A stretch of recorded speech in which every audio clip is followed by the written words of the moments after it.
time. So I want to thank God for our sponsors.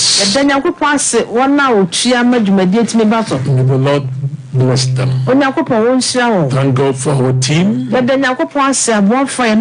for this great sacrifice.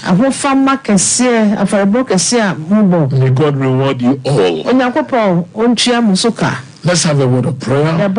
Father, we thank you once again. We trust that you bless us, that the power in your word will bring healing, deliverance, and salvation to others at the end.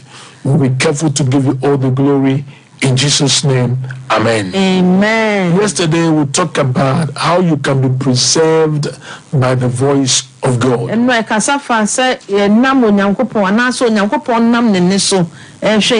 Many of us are not familiar with the voice of God.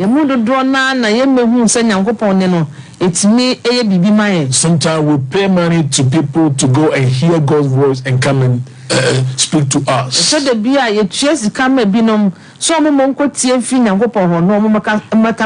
if you are a child of God, God wants you to know that He can speak to you directly.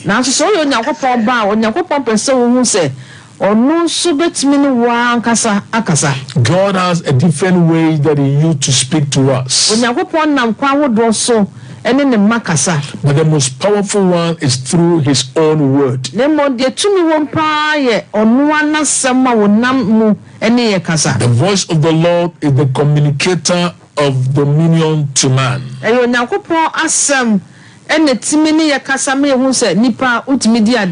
When you hear God's voice, the voice puts you in a command. So let's quickly go to our foundational text that we quoted yesterday. Psalm 29 verse 3, 4 and 5. The voice of the Lord is over the waters. The God of glory thunders. The Lord is over many waters. The voice of the Lord is powerful. The voice of the Lord is full of majesty. The voice of the Lord breaks the cedars. Yes, the Lord splinters the cedars of Lebanon. Amen.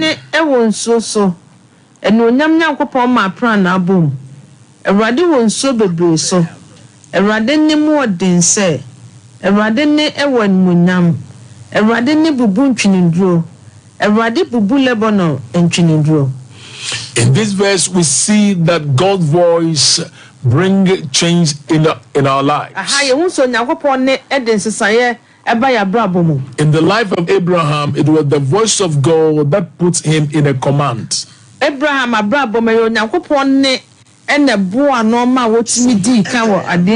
Abraham gained command over ancestral limitation because of the voice of the Lord.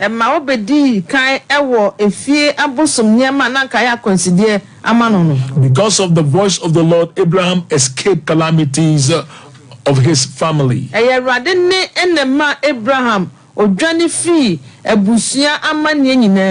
He also escaped curses from generational diseases. So we are considering how the voice of God is so powerful. I pray that you will follow us and the voice of God will be a blessing to you. David said the voice of the Lord is powerful. It means the voice can bring healing. The voice can bring deliverance. The voice can help you to get breakthrough. Today, let's turn to another verse that will help you. In Hebrews chapter 13, verse 5 and 6. The voice of the Lord is powerful. How do you assess the voice of the Lord to your personal life?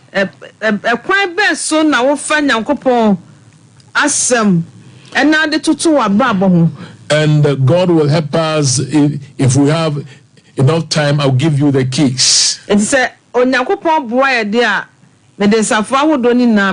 So in Hebrews chapter 13 verse 5 and 6,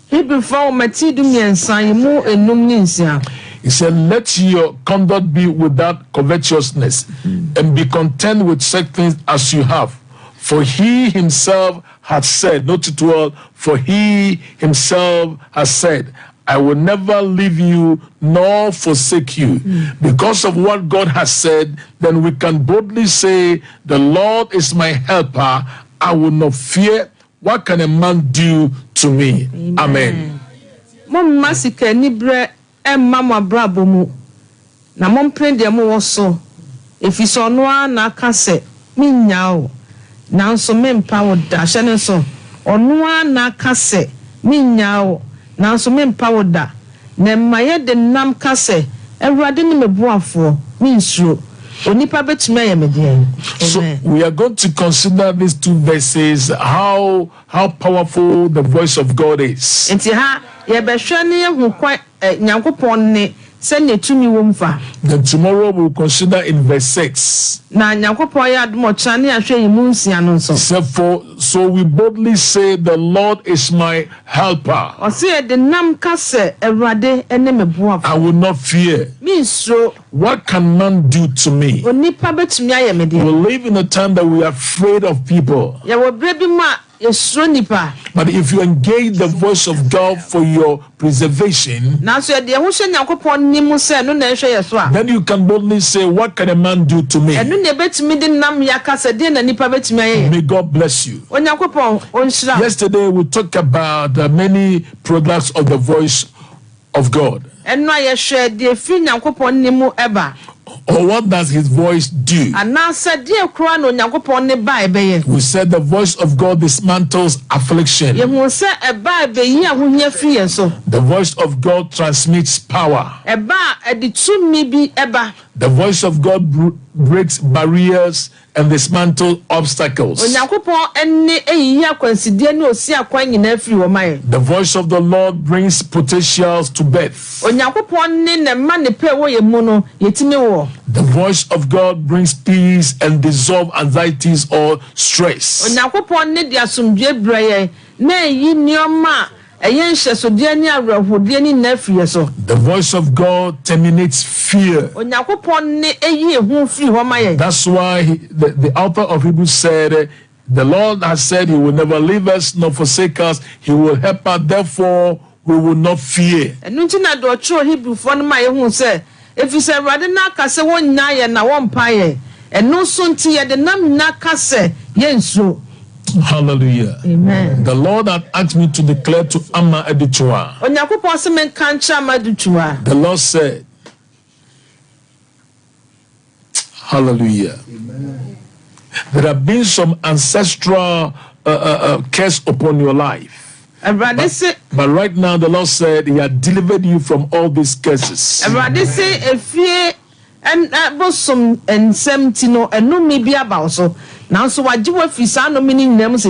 So don't be afraid. Whatever you purpose to do in life, go ahead and do it. So now let's consider the voice of God for today's message. In Romans chapter 10 verse 17. Remember David said in Psalm 29, he said the voice of the Lord is powerful. So if the voice of the Lord is powerful, then what does the voice do to a child of God?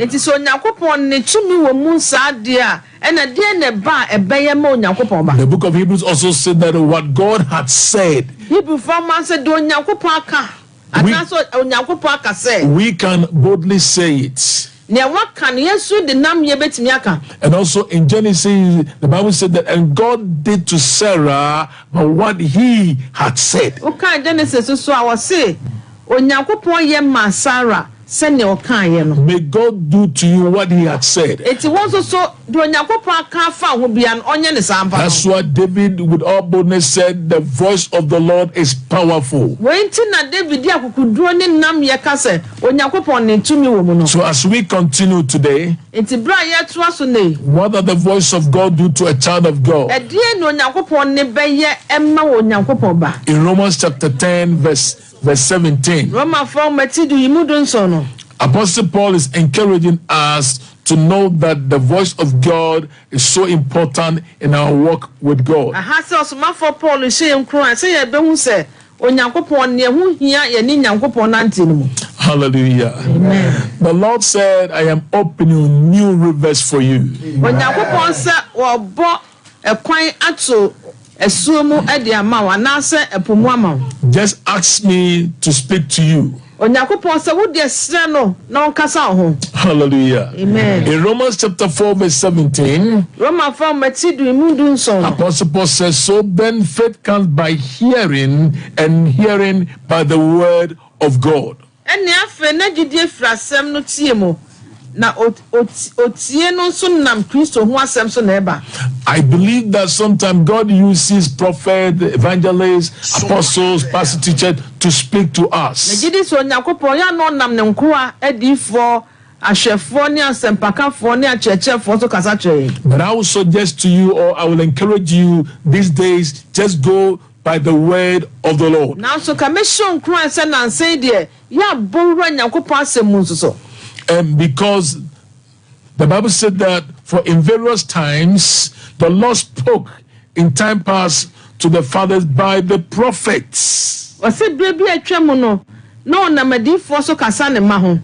In Hebrews chapter 1, verse 1. Hebrew found Matiba, Kuimubakono. God, who at various times and in various ways spoke in time past to the fathers by the prophet, has in this last day spoken to us by his son, that is the word. The word. Ɔsɛ Onyankopɔn atete no ɔnam mmere ahodoɔ ne su ahodoɔ so kasa kyerɛ agya no adiyifoɔ no mu no ɛnna adi akyire mu no ɔkasa kyerɛ yɛn ɔba a wayɛ no nneɛma nyinaa didifoɔ a wɔnam ne so nso yɛ mmeresanten mu no. It means God speaks to us through his word. So in this verse, what does the voice of God do to a child of God? Number one, the voice of the Lord imparts faith and audacity to a child of God.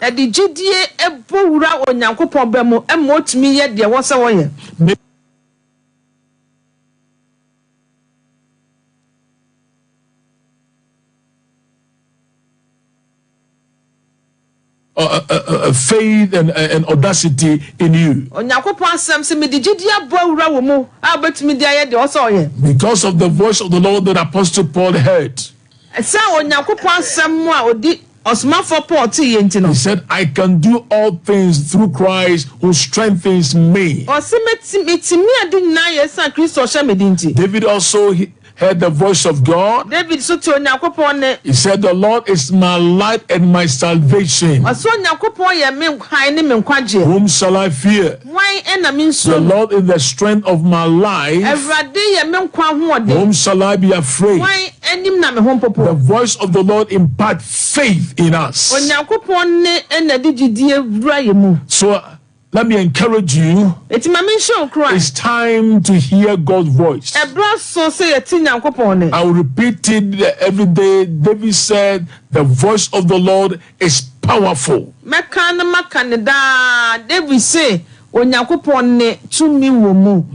Ezekiel also pronounced to himself, when he heard the voice of God, he said, heal me and I will be healed. Because the voice of God is powerful. Receive it in the name of Jesus. May the voice of God bring faith into your spirit. The psalmist said, I will not die, but I shall live. Sompa FM.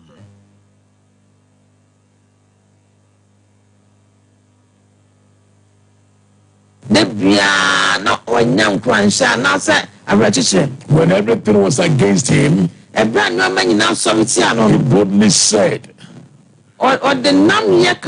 He said, I know that my Redeemer liveth.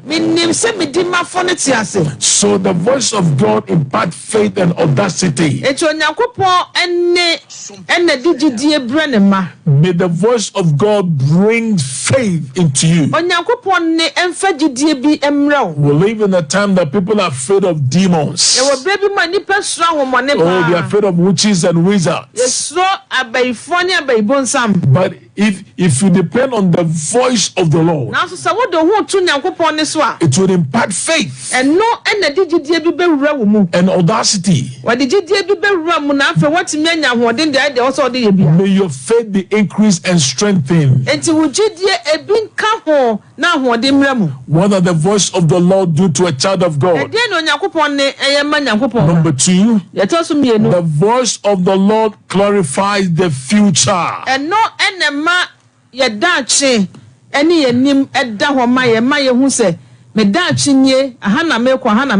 We don't know what the future holds. Because of the voice of the Lord, the voice will clarify everything on the way. In Jeremiah 29 verse 11. For I know the thought that I think toward you, says the Lord, thought of peace and not evil, to give you a future and a hope.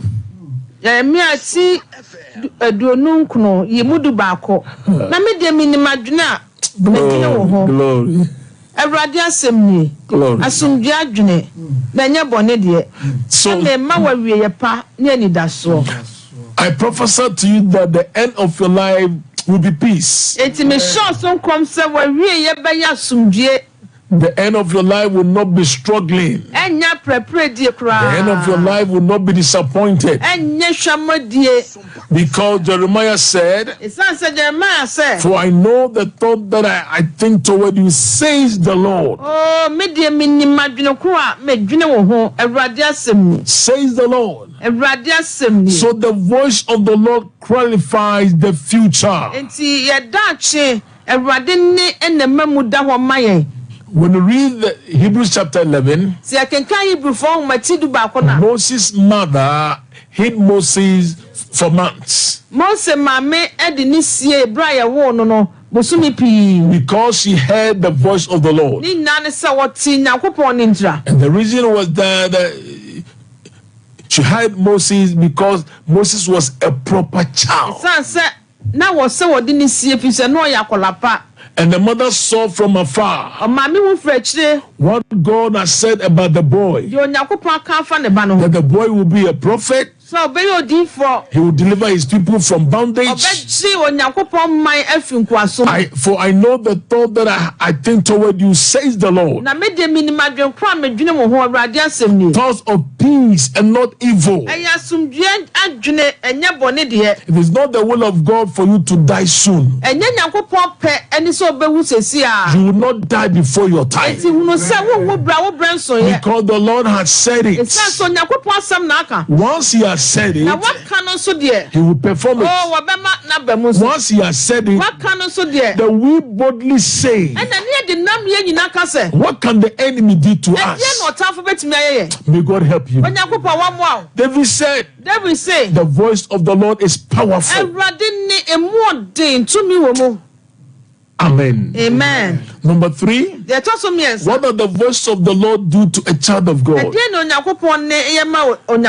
The voice of the Lord attracts resources and brings about creation into your life.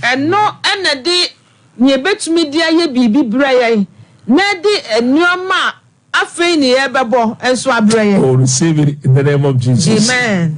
Hallelujah. This point, let me address it to leaders.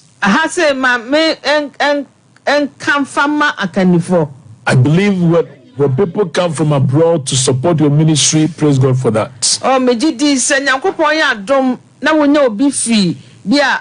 akwantuo mu enye Ghana ha krofofo bi so abrochire na so bebo wo nyam dwuma ye da Nyankopon ase. But many pastors believe that they can only make it when they get some sponsors from abroad. Lemo memma ne meye wadwene se obetimi aye nyam dwuma ni yeji se obi fra abrochire abeso wasena. Someone said, Pastor Frank, to live in Ghana and do ministry is hard. Obi ka bi kire me, so Frank Ghana hapa so betina nyam dwuma ye wedding. But you have some people that are sponsoring you. Wo de say wo ya wo nka.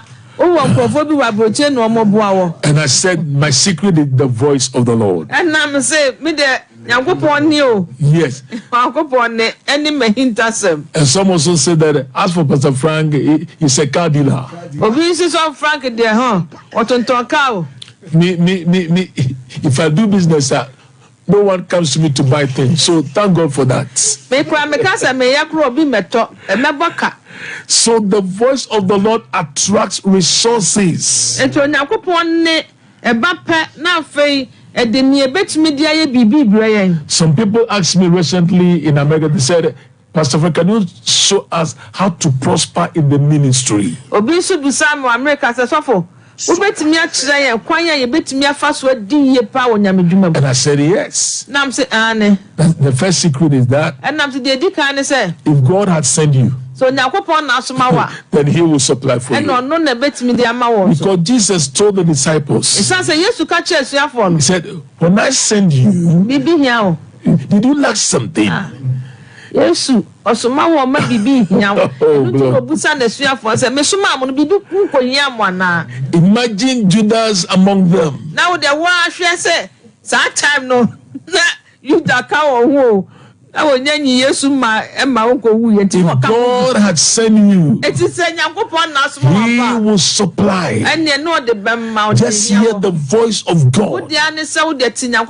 So the voice of the Lord attracts resources.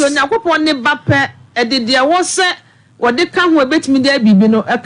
command your Red Sea to open for you now. And may God grant you destiny helpers. Finally, what does the voice of the Lord do to a child of God? Hallelujah.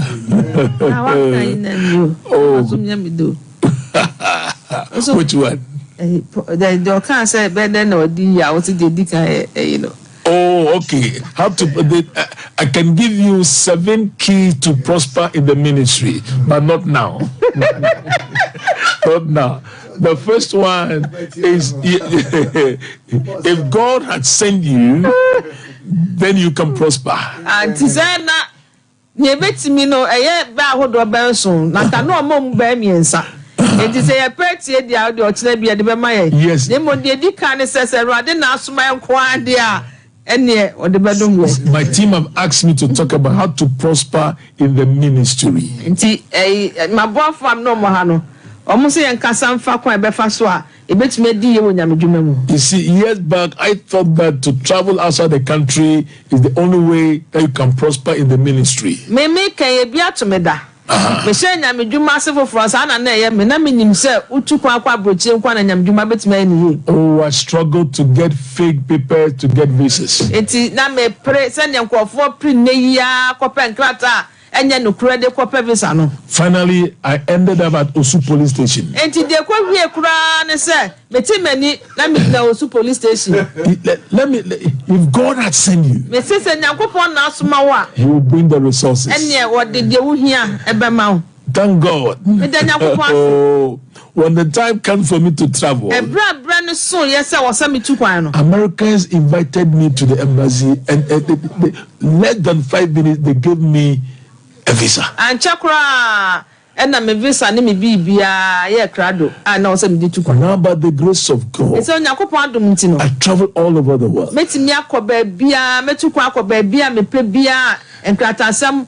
The voice of the Lord is the secret. If God has sent you, my brother pastor, Minya suffer. Oh, my brother prophet. Minya D4. Oh my God! Sometimes when you go to American embassy, you see some nice guys behind the building praying. Oh my God! May God help us. And I'm so much say, one more call, so say, and no bed embassy. Then there were my depa, and the mom They are hired.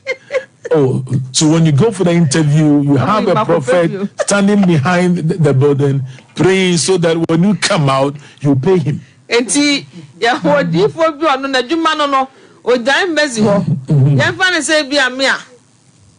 Now I say, me bon pie amount. So to me, bon quantum, a quantity of visa and a mammy there, and then buy an edge of some Janica. May God open doors for you. So the voice of the Lord attracts resources and brings about creation. And the timid dear, you hear what Bible and my now for what's near near my for so and their my. Finally, what does the voice of the Lord do to a child of God?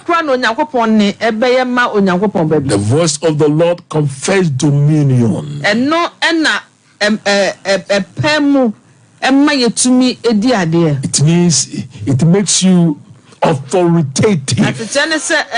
To me be so. You take authority over witches and wizards.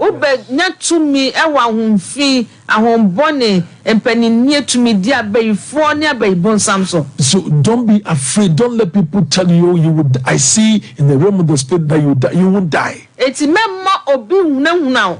Send me who was soon say ube wuse uye nyankopo banku adia. Me see a brand of swan a yo nyankopo na after war. And yet obi mona what do you class work? If he's only nyankopo. Hallelujah. That's what the author of Hebrews said. What God had said, we can boldly say. And nothing that do Hebrew form man say. And nam do nyankopo akantino. Yes, we the nam ye na kase. The Lord said He will help us.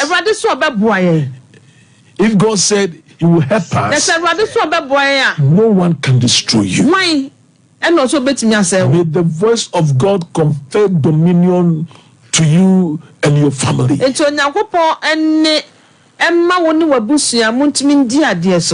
A lady that I met recently said, Pastor, I'm going to Nigeria. A prophet have asked me to come for a direction. And no say, and he asked me to buy the most expensive perfume. The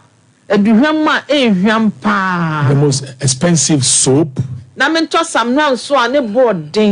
And one Lord, may God have mercy on us. Amen. Then he said, when you come to Nigeria, I'm going to give you a brand new sponge.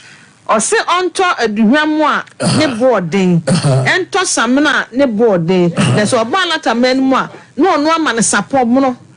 And he said, I'm going to bath you. It is a mono, or the betri samanano. No, dear Jareno, or you are dear Duham no sama neguno. This lady is taller than me. Now, we shall so bad me cross what's them here. Bigger than me. No, so. And I asked her, my dear, can this prophet bath you? Nambusa said, into a deep for no bit me garo. She said, Pastor, I'm so desperate for a child. I said, me bad din. And I said, this is not from God. And I'm so dear. When made me sabesi me buaka say we dey finya me. And I said, my dear, can I pray for you? And Nambusa said, so make me a bonfire man. And she asked me, are you powerful? And no, now also be bonfire man. And I said, what God has said. And I said, I will declare it over you. The Lord Himself said, no one will be barren in our family. And I said, my dear, you are not barren. If you take my word, a year today, you will give birth. That's what David said. The voice of the Lord is powerful. I believe in direction from this man of God. But there are some direction, let it come from the word of God. Thank you. akwankyerɛ no ma ne nyɛ de fra Awurade asɛm de gyina Nyame asɛm so. David said the voice of the Lord is powerful. David so Nyankopɔn asɛm ne tumi wɔ mu. I've never seen in the Bible when Jesus was bathing someone. Yesu a yɛdi n'akyi wɔba yɛhefa pa na odware wɔ bi. Africa, may God deliver us. Awurade fu yɛ mɔbɔ bibrem na gye yɛn wae. That's why this week I'm sharing with you how to accept God's voice for your personal breakthrough. Ɛno nti na wɔtwe me ne wo hyɛ sɛ yɛbɛtumi ahu Nyankopɔn ne na etumi adi yie nya mmɔwuram. Tomorrow we are going to declare over our lives. The Lord let you help come upon us. I'll give you 7 benefits of the help of God.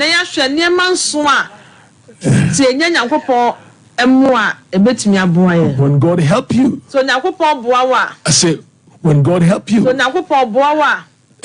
A woman came to a king and said, help me. And the king said, if God had not been helping you, who am I to help you? Oh, glory.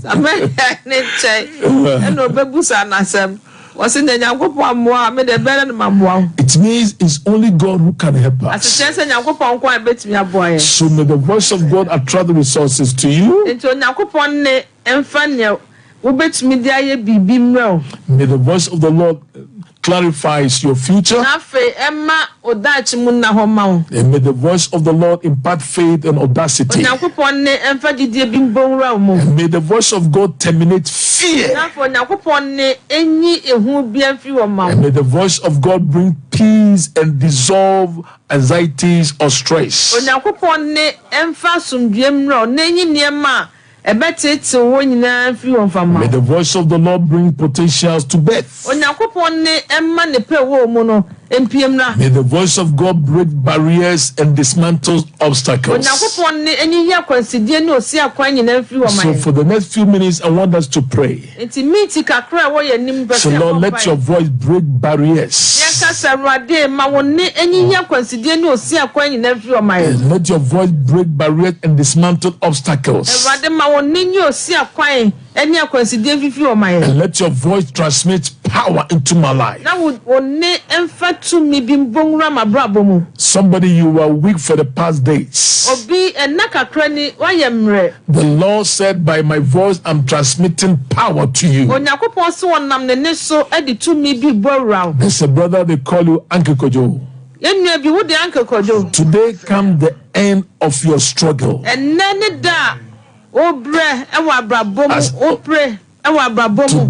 comes the end of your struggle. Even last night you worked throughout. You said, Lord, why? And just now your brother asked you to join us. The Lord had asked me to pronounce over you that before Friday He will send someone to you, and within few hours this man will help you.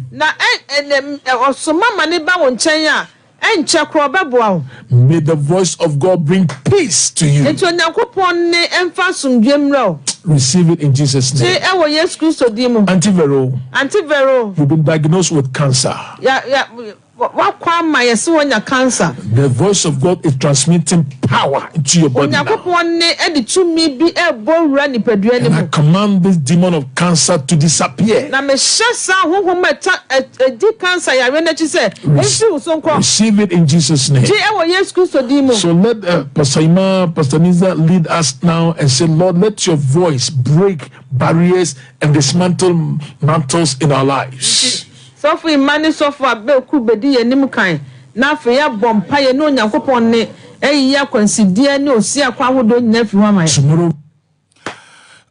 may that for ye the Radinya Kupon say that ye papa say ye kosu ye bompaye. Ye catch the radise radima one embra ya brabum. Sun feminine wonam fem. Adie biala abeya kwansidie bi ewo ya brabom barriers bi obonefo na set die tia say yentimi cross da air causing limitations, stagnation in our lives. Braya bompa ye onyame ne etwim faso. Onyame ne embubuni seseya. Yesu Kristo dimo. Be one na bompa ye. We Yesu dimo be one bompa ye. In the name of Jesus, Kadadosa.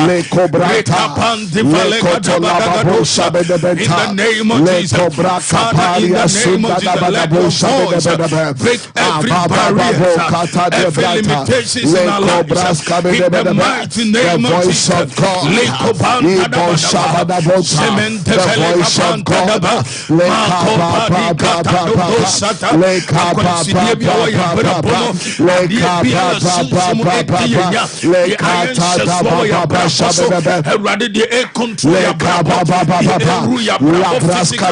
voice may your voice prevail against it. May your voice destroy in the name of Jesus. May your voice dismantle in the mighty name of Jesus. Every barrier, every stagnation in the name of Jesus. Whatever limited lies, oh Lord, may your voice prevail in the name of Jesus.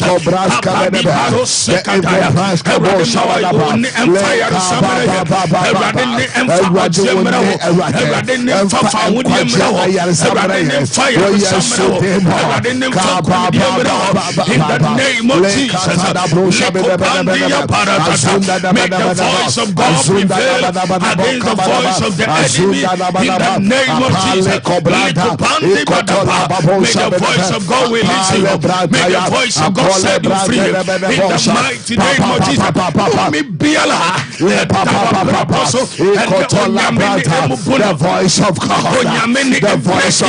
in the name of Jesus.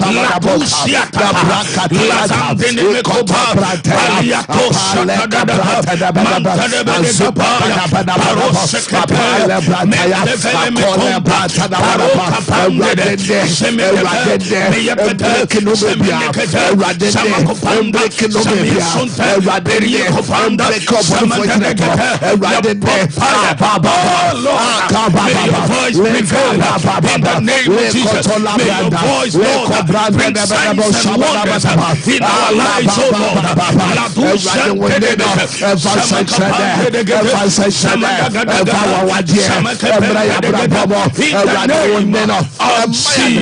Jesus. Your last prayer, ye catch Rade said Rade, one Rade entia yatamfo, onyame one entia yatamfo, na atamfo ni eme bi omo yawa ya bra bom, bra afi kwane wie ye, yarea omashise, owo omashise, enimguase omashise, Rade ne entia womo, onyame ne stop the activities of the enemy. In the name of Jesus, lift up your voice in the name of Jesus.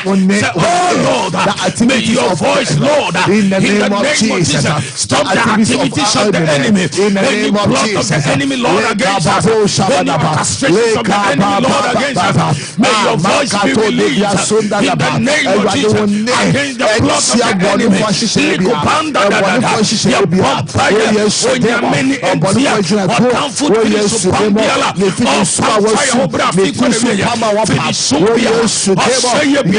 May the voice of God be released against them. May the voice of God stop the activities of the enemy. In the mighty name of Jesus.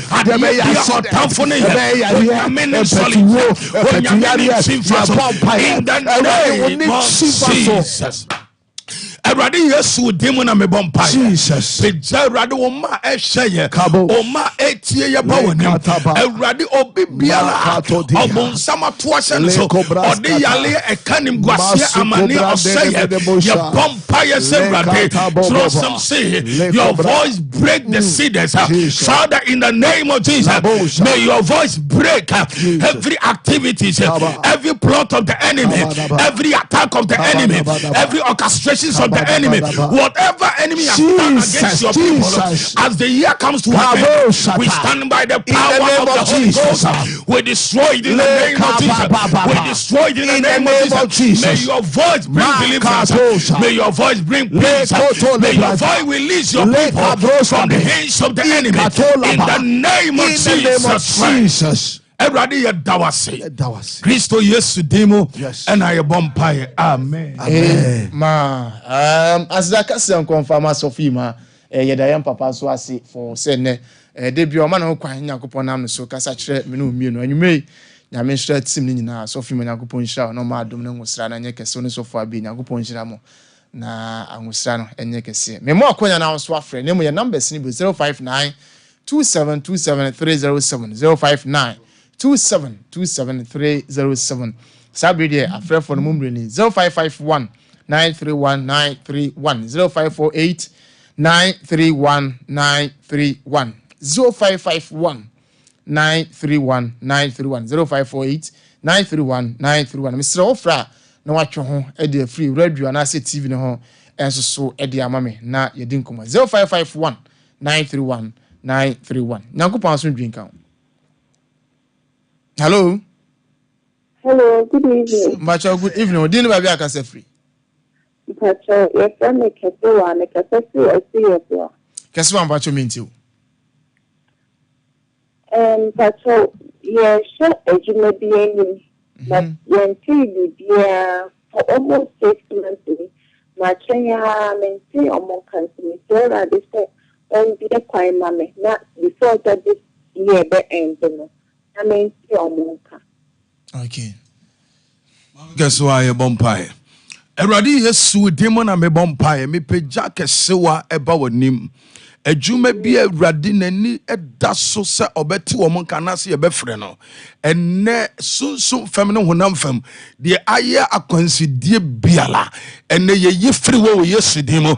Kesewa, I declare the favor of God over your life. Amen. And I connect you in the name of Jesus. Eradi ne and daddy wa wabra bom nemfa odomni ani monyam ni nsire bi nto so na emie kwama wo Kristo Yesu dimo amen amen Nyankopɔn asundwen kan ho amen oso asundwen kan ho me ba cho di ne bia akasa free ba cho se ne ma me ko fi afra ama ba cho me nti o ba cho ni shira mo ni di ma ro ye amen ni komo ni shira papa amen ya ida dem ya le tiamo ya kupande ni problem ya ni shira ni se ni na mo mo pa ye na mba okay okay okay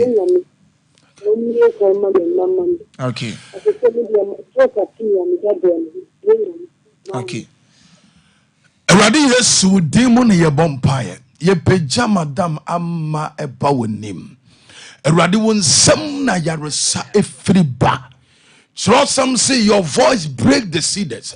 Father, in the name of Jesus, amen. I declare your voice over the life of Sister Amma. Amen. May every sickness, disease in your body, may the voice of God break it. Amen. May the voice of God destroy it. Amen. May the voice of God heal you now. Amen. In the name of Jesus.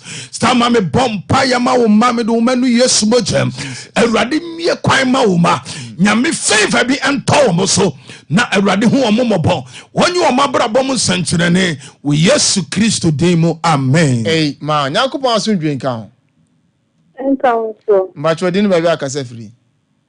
Atwani benani da kwa me kasa free not legon. Maame da kwa mbacho me nti o.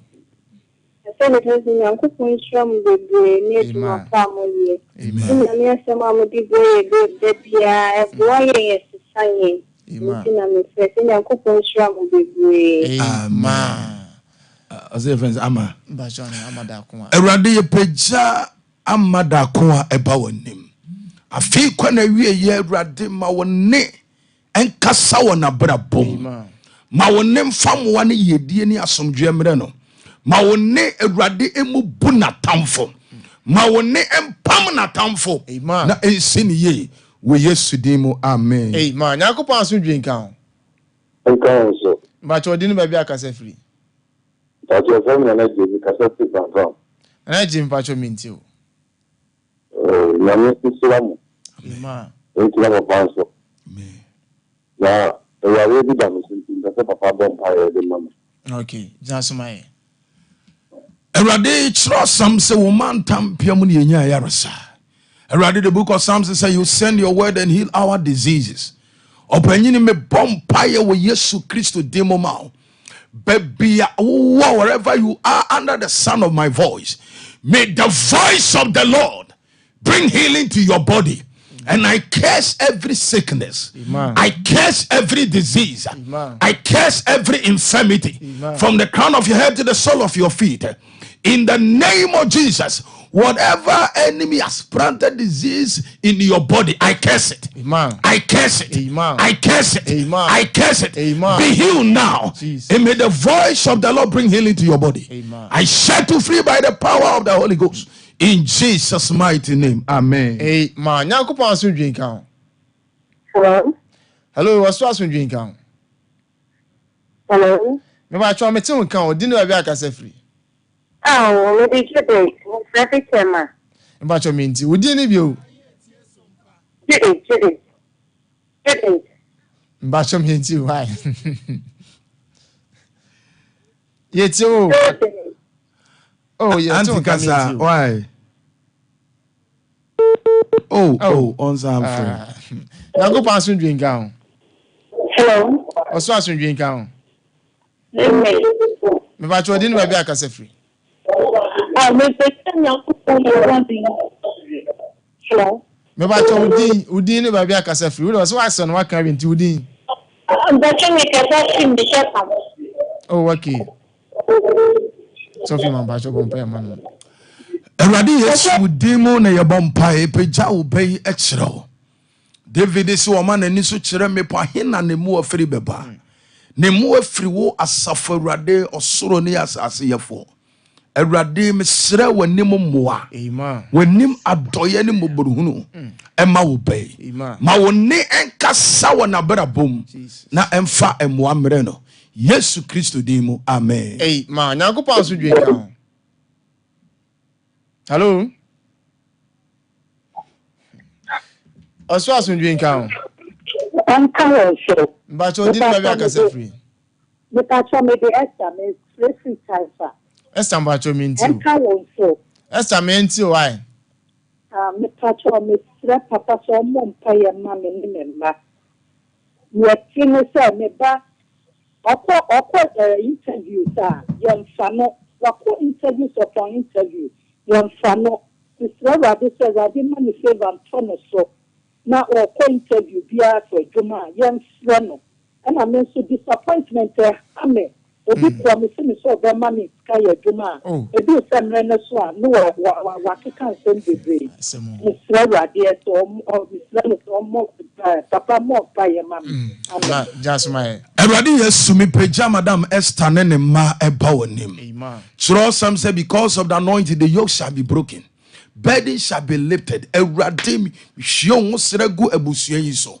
Their eye disappointment, their eye failure, were omabra bosso ne causes stagnation in their lives. By the power of the Holy Ghost and by your voice, Father, in the name of Jesus, I pray against it. Amen. Eradim free na de ko ma ufeva nya juma ma umei ma apuna emu atutu emie bi ma adomni nhyira ne yedie ntobusua yi so mo omadanse na ensi wo ye Yesu Kristo dimo. Amen. Ma Nyankopon aso drink out.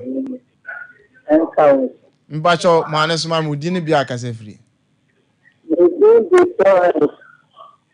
Mbacho odi ni bio. Mame Florence. Mbacho minti o mama. Mbacho minti o.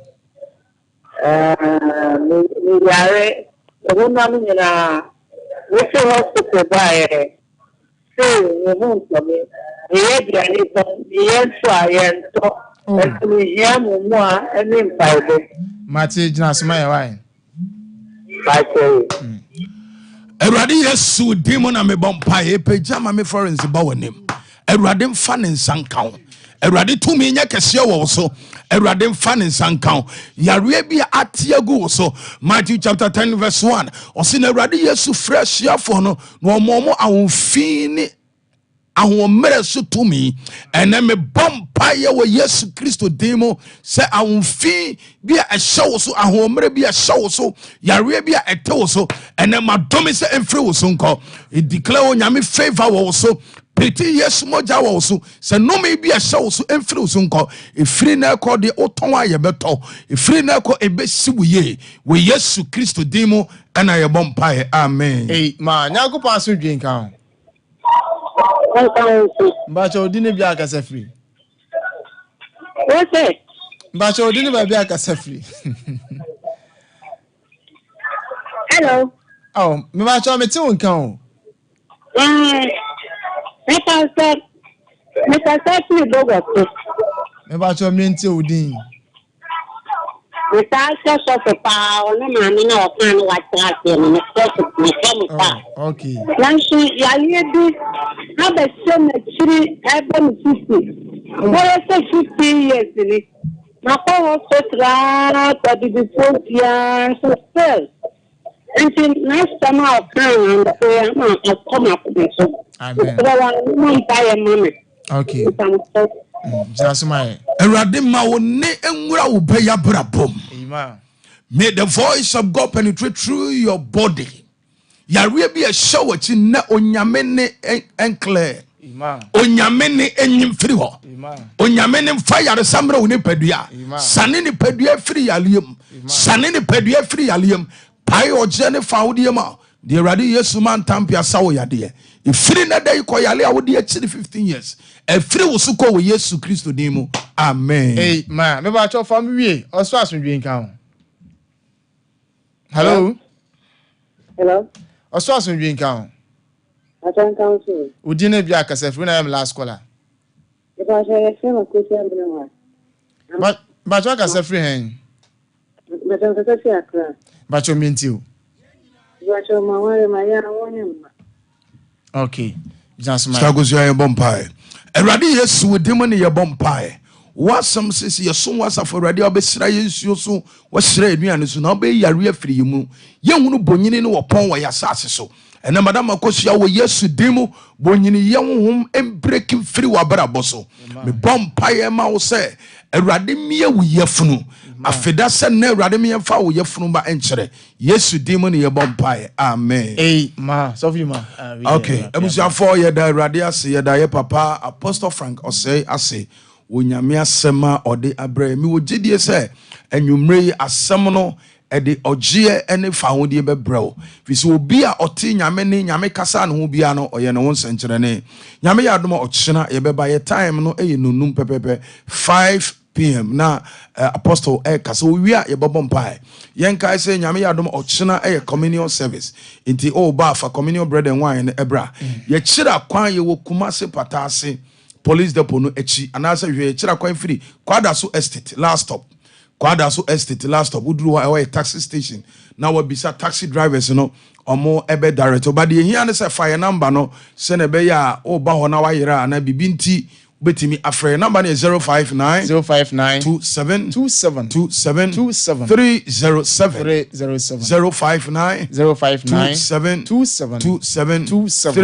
307 me ni beje se nka kosia de wo ye nimi oni ye beba besom na Erade beti n'anim akyerɛw na obema na suye Erade onka ho na onhwɛ wo so bra ho masem nyame yadom kyena ebesia Erade enka ho baba Metu abamawa we don't amawa we go to mawa the campaign mawa Metu abamawa we don't amawa we go to mawa the campaign mawa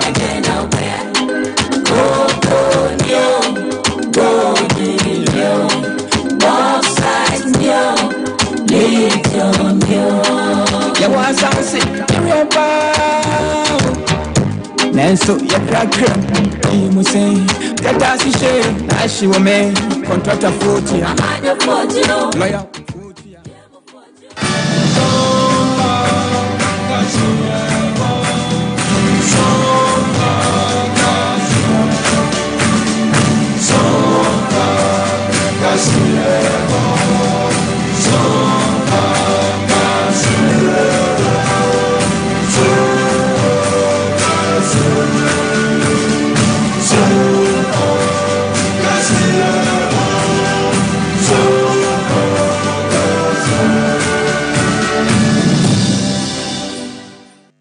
Munyina moajo no sia abona so bia no mero sia kase boa. Ya tena sia boa no ana ebena anumre no ana ebrawie du. Sia da ne nyina chi adema mo na kase boa firi betwa no ho. Aba fontenta fidie no so ebefa ho Facebook, afa YouTube nso benya no wahwe na wasan so atie yi. Anansam wa yedeba no eniani mu ni binie. Mampanye na da kwakufu ado ade akwakoto dwa omanhia ahemfie ya wakwakoda asantemewura se papa pamfinhia nwotwe a wobetena konya so asantemata won mata na chie no ho. Franka tufo ama NDC ama nyokuo no John Dramani Mahama wode ababa batudwa se abato komisa no se yanhweye obewiem ama MPP na PVD machine sa de baba to ba fi no electoral commission ademu abi akomanta makomako nwotwe a enkae no anchakura ebibedru ho achira fu achira de ema university ahodo awu o magan na mu wansema wo kanyina ne se free education no abeboa pa na yero samo kuje to block kwanso ne santrofo kasa na dudue kyesa asamo anado wada hraje wamode tu dwa afa a Reverend Victor Kusibu waten se ne dinya mienu bia de kaka ho no wakaso ne wo ye adwene a na oboa Henry Nanabu achewa no ena boaboa dom ema wosuruko kuroko ama nyokuo no na ene ma achidumadi esu obra woni o ma hye yadubu achetena ase no na asem a wakanyina se asanteman omonya MPP so mfaso pa na contractor ya hembronum old Tafo RC Primary School wode credo campaign kwatutu suku ni mu no enade chen ya tesa assembly members wakobu credo ni nyina ane hu mpadua nyina abusuam nsem ya de baba somo Ezia sore no abusuakuru wa makuru na woye maswede nipa bebrebe awade ni nyina eteka so na asofo pani awono ewo ho a wokwa ahomegye mu Pastor Thomas Bobie danso wo so wade ahweso wade o nyese bia kobobo adwaman bia wachiri wade no ahweso wade no de ho hia sompa chede aka ho bi Mizo ano 5G yadamuase Express Group was saying catch us wade ubetu kwan 3 herbal center so the 3 core capsules atayechi and 21st clinic so one more boy chi don papa power ni mekwa wodoa one madoma so yesere na pamfom yenu yatena se bekenkan sem yi ade ama wo medin ene akosuya aje wakode boaten menemenia o say ya abuaje oforisu ensem ni Mampanye na da kwa kufuado adada duain oba sante mantamu na manchef kese mu no de na ni kire mu a wabawia abakoto asante be rai wotumfo se tutu ya otoso mienu na enaso na ebre obabedo no wacha se wi asimpanyfo ka semisa baabi a chechera boa na wan yesan no wo hwemu a emre bi atwa mu ya afempi mienu dunsia 2016 no mu no Oba santimero na se ana kan bia ma nede oba na mo mientie so de ensem no esibi koye ba santimero se de no ma ne ba de ejuma ni se de sa akaka na ba de bi se mo ba na mo beta mas de titu mo de dawas so no se de befia Listen, he is about the Davos. You could use the Befias, the slaves, one person is routine. Now, for instance, I call nothing, the body, yes, about the was the yes, and man can go into it.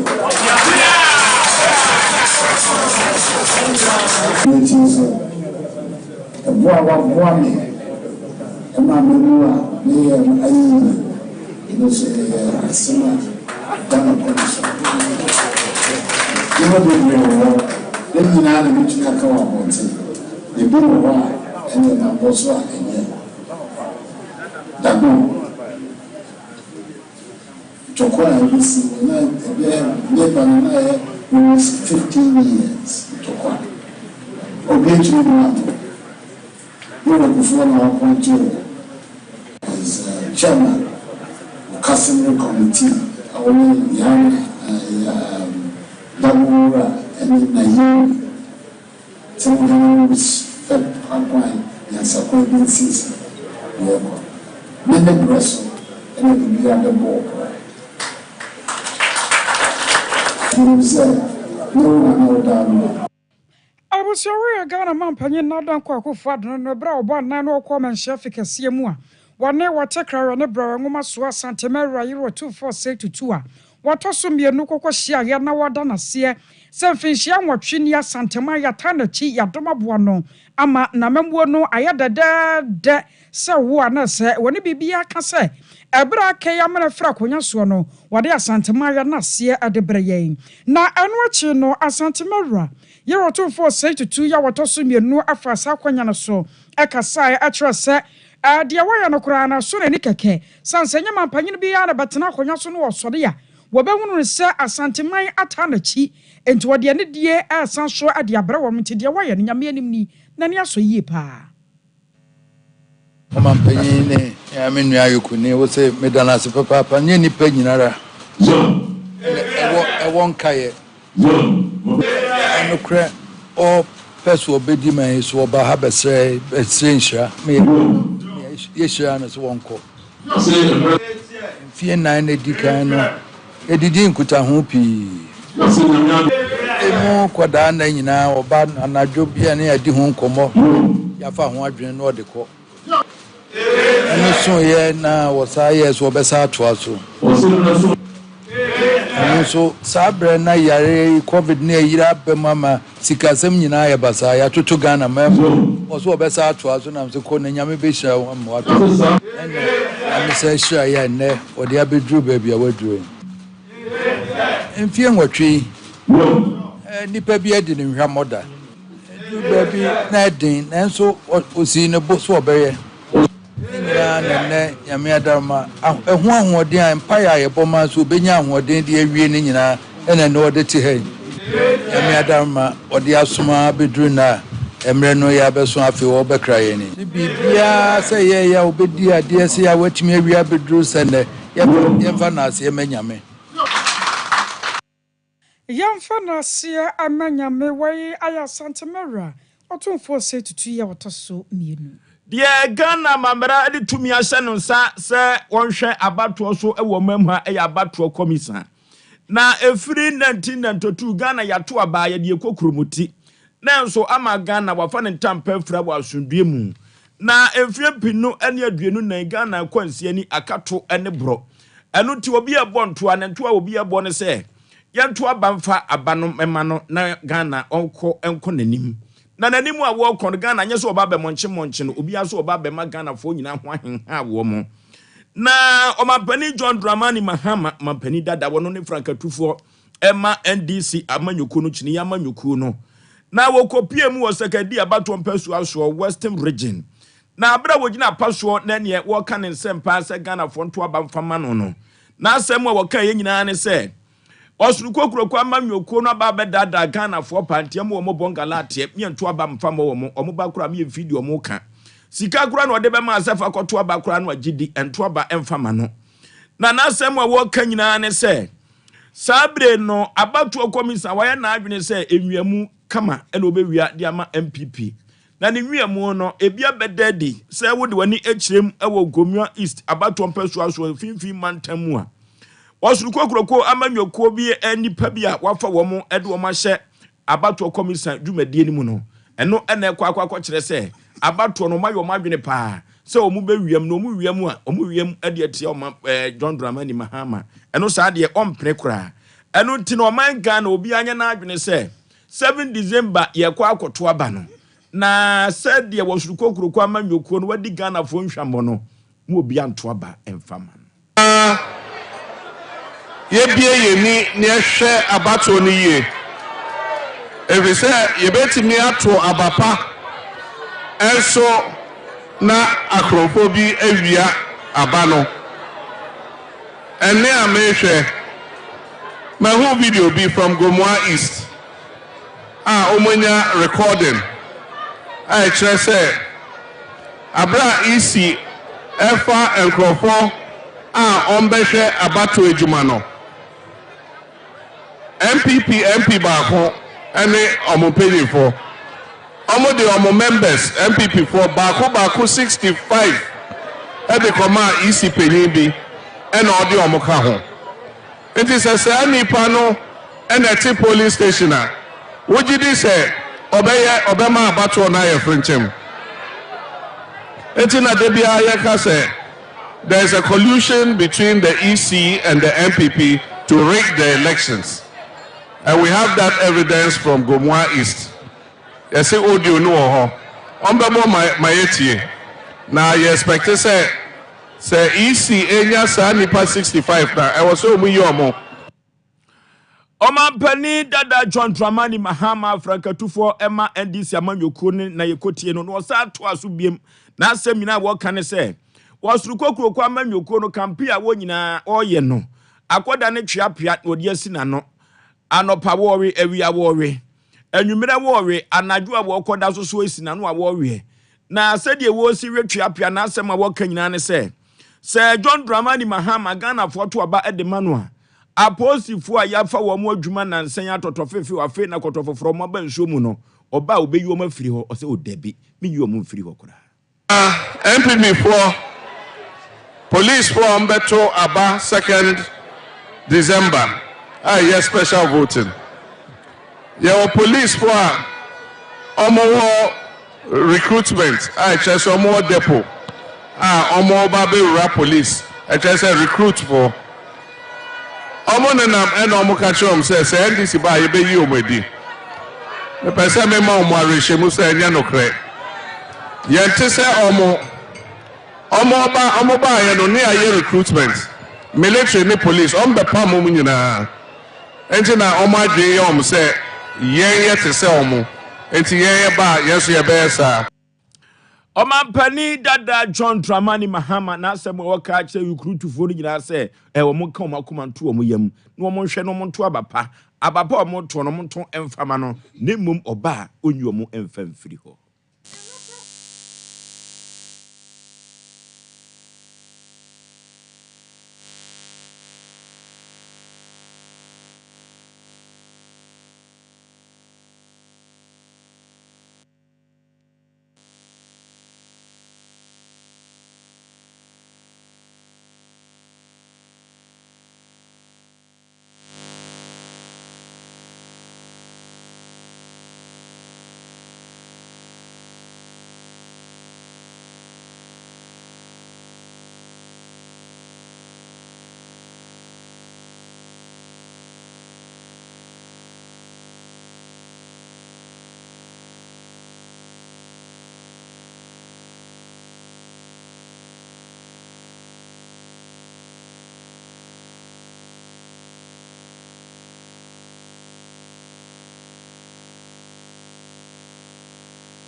That our biometric verification devices are also being prepared, and we are confident that by this weekend all the biometric verification devices will be safely lodged in the police armories across the country.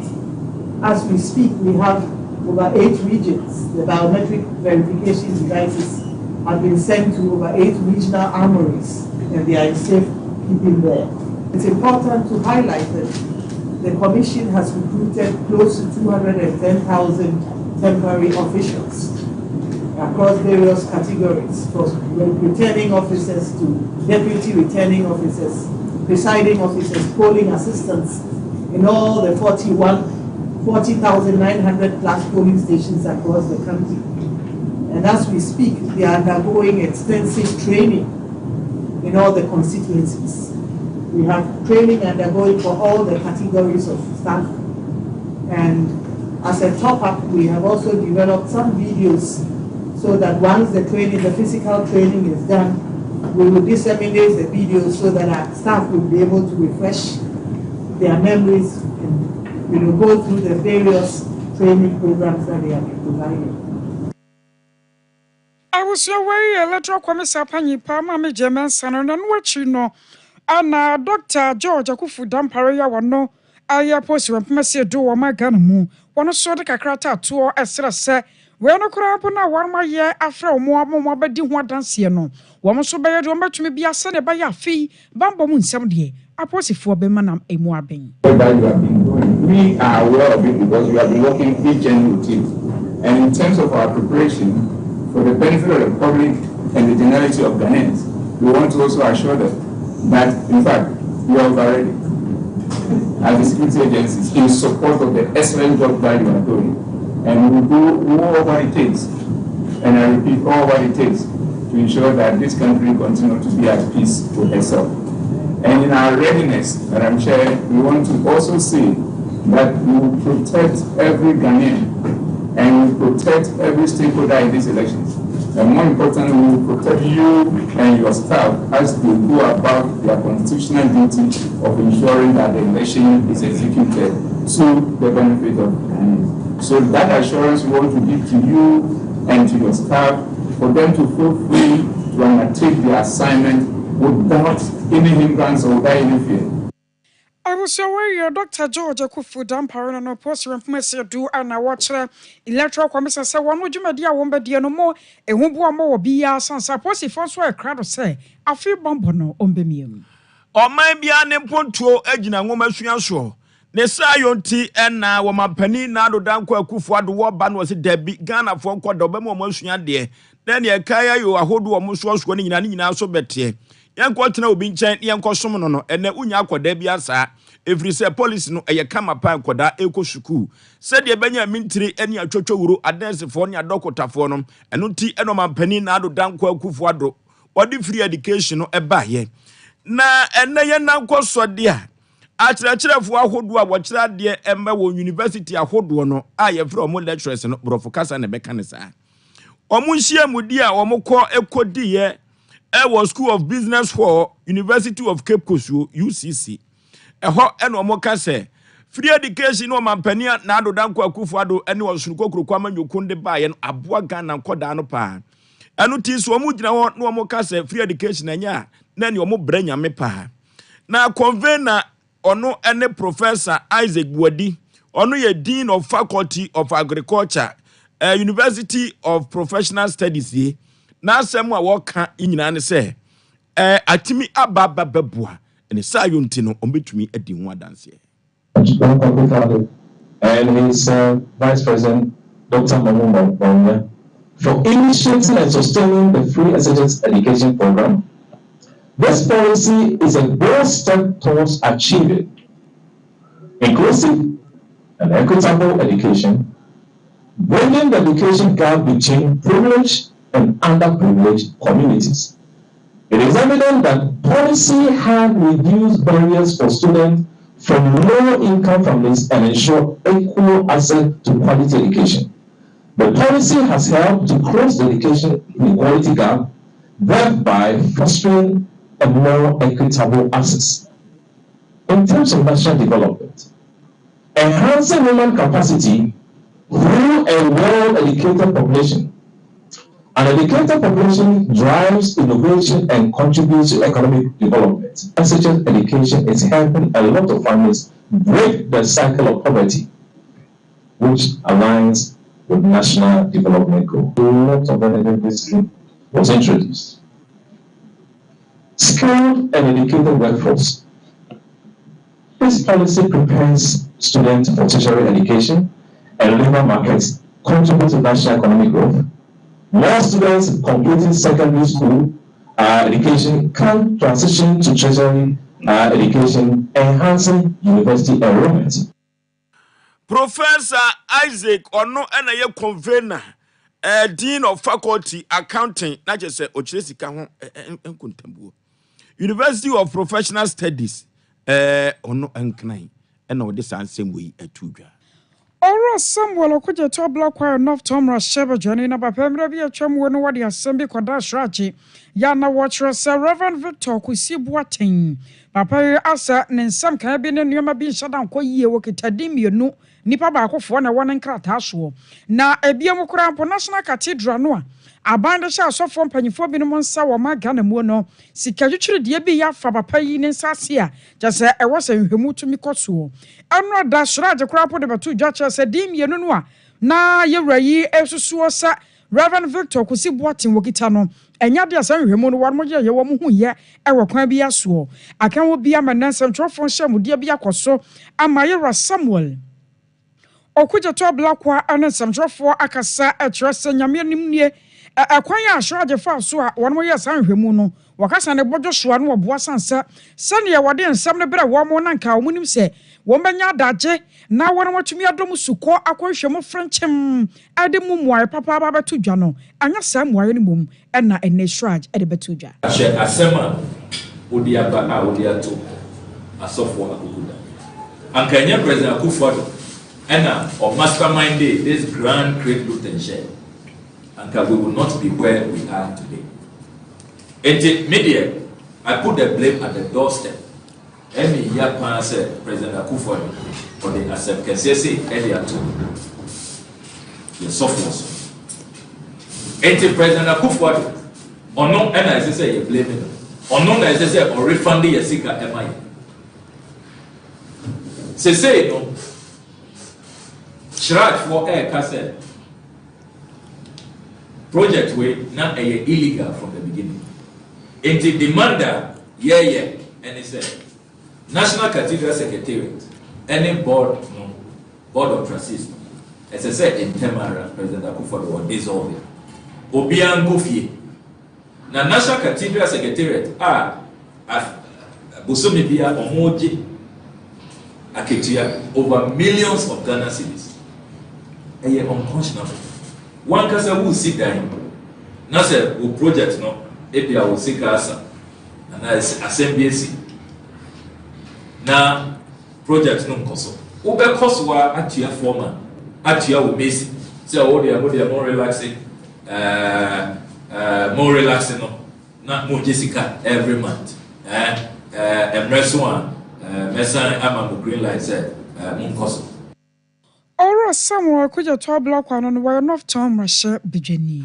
Abubakar Sadiq ono na ejrem na wakwa pri yedie ani mpuntro ade abra desia ewo kunsuman kraso abato mpeso aso ewo NDC amanyoko no edimu na wonya nto abane nyina akura nyanwe no osi victory work eno no omokọ ye enkunimdie nante eno omokọ nante ya tetre omapom na omotetre omapom no wie ye na osakasa kire bi ekoso na asem a wo kan nyina ne se omonto aba no emfama ono onimonyamfo Abubakar Sadiq na ne papa John Dramani Mahama omonto aba no emfama no na ontumi ememetetre Ghana no a amonche no na woman Ghana sabire no ye pa ye ho ana ye woro ye ho a ya na ye abrɛho pa ye pa ye ho ye hunu yasrim na kire se woman no atete apansam bibia ni wa ekoso economy ayebasa ne sa yontino se ye to aba na sayade ema omampani dada John Dramani Mahama enyoma bi atechima bia no obesan ababa bayonu ye ama Ghana fa ne tampa efra Abubakar Sadiq ne nsemo a ode to wo monim eni ya share MPP for the change night day anti aka 11 days kama ya to aba everything there who still be who the change no this is power change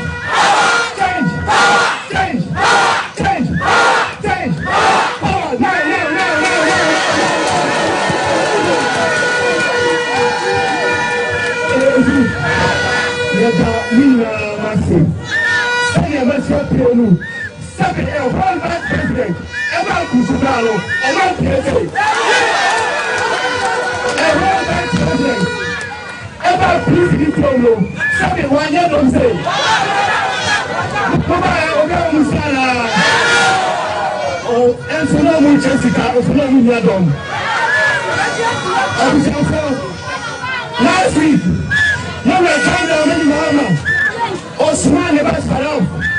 Emma never man can so how. Emma catch a youth, they say. What is a youth, no? When they change the other now, Sharaf and the country will say, Sabi, and you are everywhere, no? Your protocol says for the past 28 good years. No, but I can't get na Abubakar Sadiq kasa wie yepe na adom kwache ono former independent candidate na asem a wakanyina say me de me support to amandisi amanyoko no ene woni monyamfo John Dramani Mahama ifiri se Ghana no apro atete no omo ne betumi ayo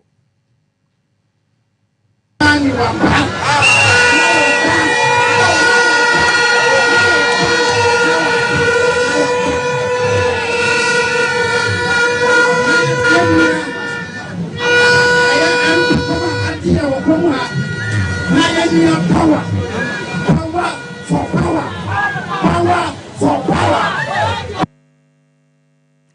na adomo kyerɛ anusi yɛpɛ ɛna true drivers union chairman ɔno ɛne Mr. Yaw Berima na wɔse mfie mpinu ɛne dunsia no ɛnsɛm bi ɔmo keka yɛ no ɔmo yindo so MPP amanyoko no se wɔne aba aban obetumi aba bɛboa ɔmo no ɔmo ano kɔkɔtwea ɔmo kan ɔmo de ɔmo ano atwitwiri fam na sabre pa de ɔmo ɛne ɔmo nkurɔfoɔ nyina da ɔmo kɔ no makɔto aba ɛde ama NDC amanyoko no driver no wɔde akufa do fo trɔtrɔ no deɛ ne wɔ drive no deɛ nam ne so a nyinaa mo kalipo ni bi no de ba kyɛ oni ni deɛ wɔn nyinaa ne sɛ sɛnɛ ahokyerɛ ba yɛmu bi yɛdi wo fɔ yɛgya ɛyɛ mankraso kuro bia mu ɛde nkotosɛ ɛɛpa Ghanafoɔ nyinaa kyɛw sɛ nyinaa mo sɛ ɛbɔ ne nkyɛn mahama yɛn agrabafoɔ a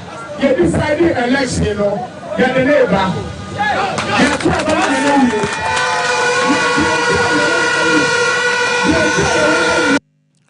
Dwemcheni Emma True Drivers Union Association ɛwɔ mankraso kunsu empotem wɔ Mr. Yaw Berima ne no disem ɛne ekutie ano da dia manebo bi Abraham Bonom Otafo RC Primary School ababasumye sa aya panye kwantrofo wono ana Auto Firms Company Limited wadano na wono ya contractor wo hwe ya se obesi 6-unit classroom block ɛwɔ sa aya Otafo RC Primary School hono no contractor no se abandon ne ka mfinhia makomakodu 9 ye wabɔ aban no wa wontua enti credo campaign se wode enua kwakwa bram classroom no se wo makoda bia enko tena se na nkamfa sa kyerɛkyerɛfo wɔn makwa kyerɛ de asɛm no babɛda adwane na akwa ya homete sem ene awewo sem pa asɛm koda sua de na ban ye gyetum se enwoma sua ɛda yakoma so saa no enuoma tumi akwa ba ne sɛ yie na ene amanebo ya yɛsakafi wɔn mo kyerɛ sɛ assembly member wɔno wɔ Kwame Senti electoral area yɛwura Kwame Boaten wɔno so kɔ enua na ɔpanyi kwankyerɛfo no kɔ brambramye no wakoto turi nyina de afiri wɔ so pa wɔn fa asɛm no ɛnkɔ court obedi n'akyi na mumme yɛnkɔnkɔ tie CEO Adema Auto Firms Company Limited yɛwura Thomas akwasi frimpɔn obra wɔkɔ brambram so ku dan no hwieye no wɔkyerɛ sɛ asɛm no wabɔ mpanyimfo promu ana so wɔn mu mienu no sɛ yɛ ɛna ɔsɛ ne nsɛm nkotie de ɔmo ka wie sɛ mo ankasa bi ankyɛ ankasa dia ɛkyɛ makɔt atake action me so kasa asɛ wɔ tare de ɔno busa wo musa de wɔ yɛsɛ busa pɔnto kwan ɔpa kata nkubusa mpini MC ni na wonya kata ne MC ni na sanya sɛ ma yɛsɛ ɛyɛ sɛ bi MC no wɔn yɛ right sign ai na ban contact MC yɛ sign yɛ sɛ ma yɛsɛ me de ni yɛsɛ contact documents come say on sign contact documents MC ne bi say contact bi am one sign na ko bisika in my yama MC na sign we ka ho a person says can sign kan ina mo for to ani sign na so sign ko enti na mko to ni say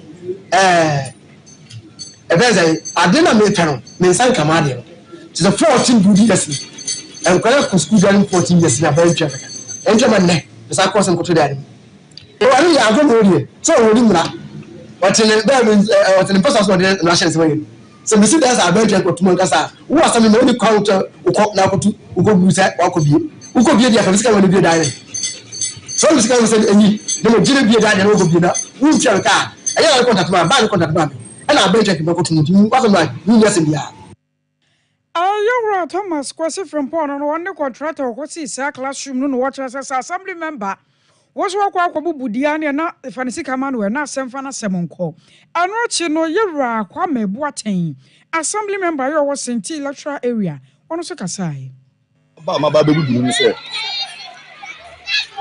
papa no se aban de ne ka e so de fa right channel me ko ba se enkran keto we ya omo maame ekodwom ediko adwuma na wa ba kankra we egu abonten so mo nko ne so mo ko no se bibi ko ye o ma e ye hwan ya and me as assembly member no say bibi ko so a me pesu aso so ma me ehu na me so me hu se ni se na se to ba se mentina nka ho fi dia afide na wo bibi a oni mi aka me ka bi she me kwa me be ko municipal kwa akwa business ana ya frame said ya akosu wa koma gwa bonten atutu apunu etimi de me mma kwan ma sa de no enkoso ekopim tama menya ne kraka edan no kraka kire se aban adi ne kasa yi enti anamo bi won ma esi etu ne sa oba na so obetum 10 mesime bubu ni 10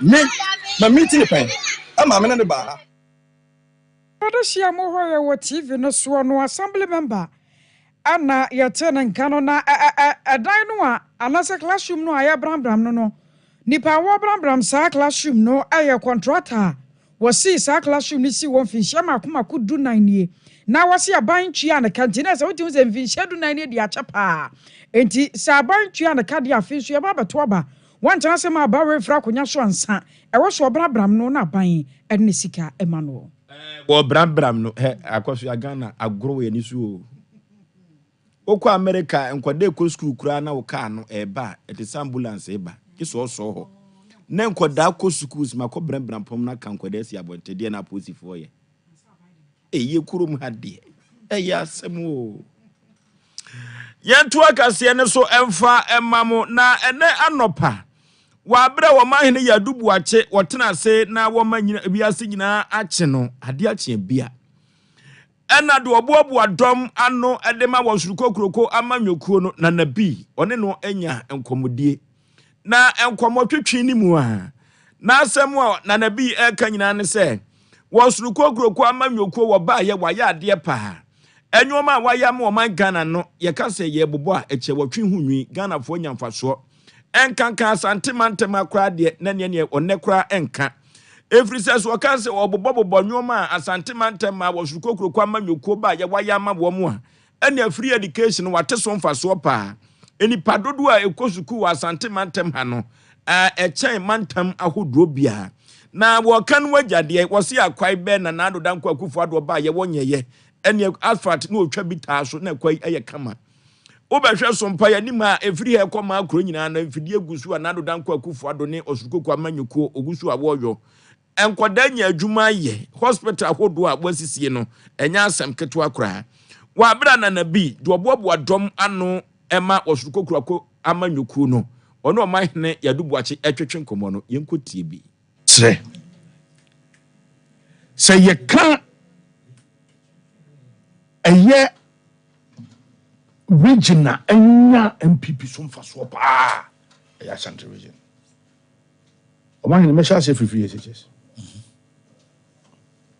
only say all the 16 regions Ashanti regional schools does no correct offer SHS na for TVET na for any STEM kwana yes ade bana Ashanti region does pa the last time I made me who over 100 schools okay out of the 5.7 million all the 16 regions, Ashanti region, more than 1.6 million. 16 regions. 16 regions. Ashanti region, yes. About 1.6 million. Obey Baby school, no, because Nancy and release school placement results he buy. Kabe Baby school, admission fee, boarding. Feeding anopa area enyumre tuition uniform textbooks exercise books utility bills in the mukani and house dress PTA uniform na ntoma and a PE kits I had them and on the average between 15,000 to 20,000 yes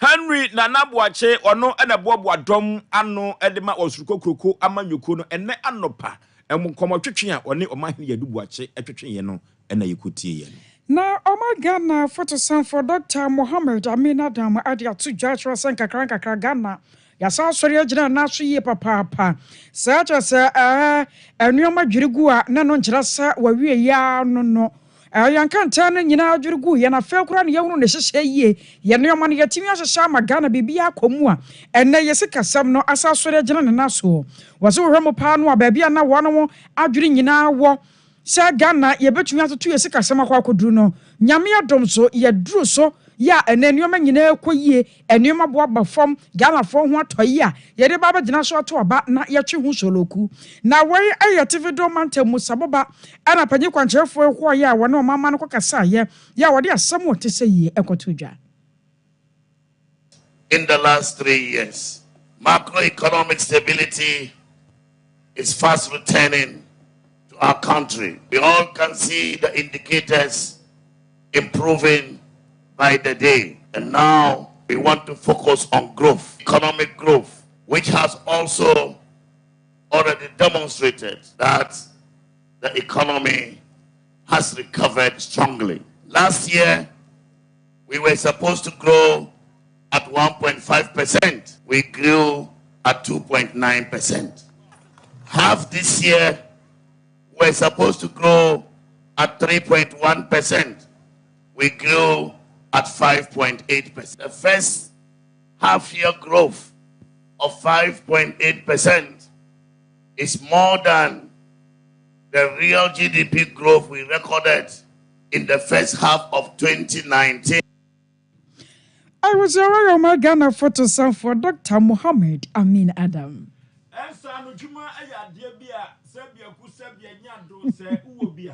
ɛne baabi a wokɔ bia no ɛte sɛ deɛ Bible show botum na ne baabi a beduru bia no abiem na woka nyamesɛm ɛnsa no dwuma so mfa so ba akono no na Ghana ban ene Ministry of Fisheries and Aquaculture Development adi kasubom na kasubom wo mudi ye no atadwe mfifi mantem wo mo ene te de no na wokoduru ho no na wo se ensa no dwuma no wo hwe se enkoda wo mo nyina da betumi aba training no bie na ne ya kire wo mo ekwan a yebefa so apamontade ekwan a yebefa so yebeye tire emrante a wo mo atwetwe wo mo ni ka ato wo mo to mantem ho nyina da wo mo beba na wo masua se de yesi eyitire na wo mo ye wie no enwoma ne akande a yɛwose wo mo de eyesa adwuma no nyina da ye de eka wo mo ho a ekoye akono sempa na special aid Emma swafo a wono ena eda asoye na no honorable Mavis Hawa Kumsen wono ene nana wusu champon no ena de sa enwoma wei ekoma coordinating council ewo Cape Coast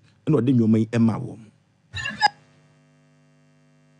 points, which means that this year baby findings nature say about 5 phone be bree epe bibi fufu a obi timi do moni atoso was a nepo adwuma na ntise first no na see jama pressure ne cost so say bedroom maybe no eponuma adwuma ne begu kra enti measures be bree na de agu akwan be ni close season enti we no ya share that training a 5 phone bi ene omo mototo nam no esusu bi ene omo ma omo busua over 8,000 people have been trained so far na utre no mu wi a enen science because obi ho wa training na wie no oni ska ko de koto machine o de be yes adwuma enu ntina na hu hair this are machines aba hair dryers and sewing machines and barbering kits and ya dia ba se de be so masene na se da achi bi yetopu mu a o manya bibia na se nipa wantimi ankopo because nye da bia no mutimi ko enu ache na honorable Justina Marigold Asan ono ena yaswafo a wono ena fifi mantamu odano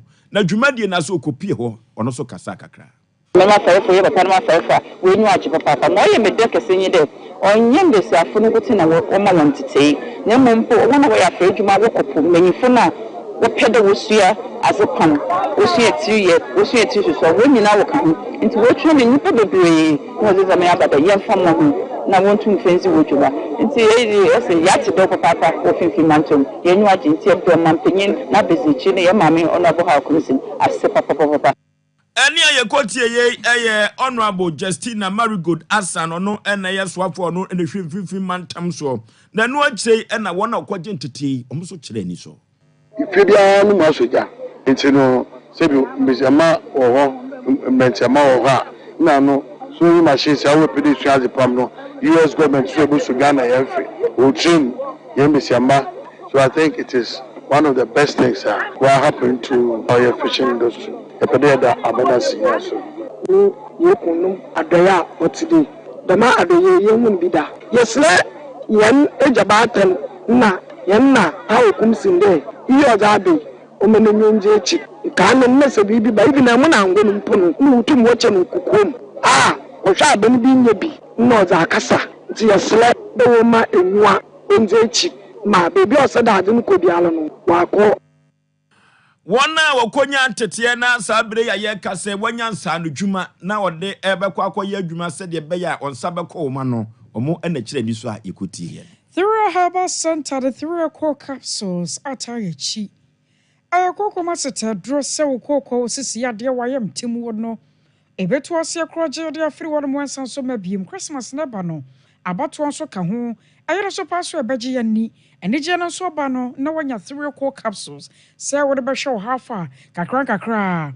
Kwale na kedani haba mistini apedanke 0546 107 0546 107 21st clinic yesiatica expert ohena oya to ase entine na wo no mo ano ebaba so na amro mu no emu twetwen emu tutu emu ye wodai kwai na 21st for anshow adokota for na be wadaje woni pedua no ho se woso obehwe masade ade ni nyina da yero de afiri ho kuma so wo hwe overseas junction wo ben alpha radio obo asenso be ho mo cancel quarters Accra Dome Market Sunya Nenkranza Tachiman 0540 311 311 0540 311 311 Mizo ana 5G Yadamwasia and Sada Mizo ba ye anano diano Toa na ya to sanse ahoden ewom Abusonya bi abebo ye wo mangodi ho ye Miss Foot nso ade ho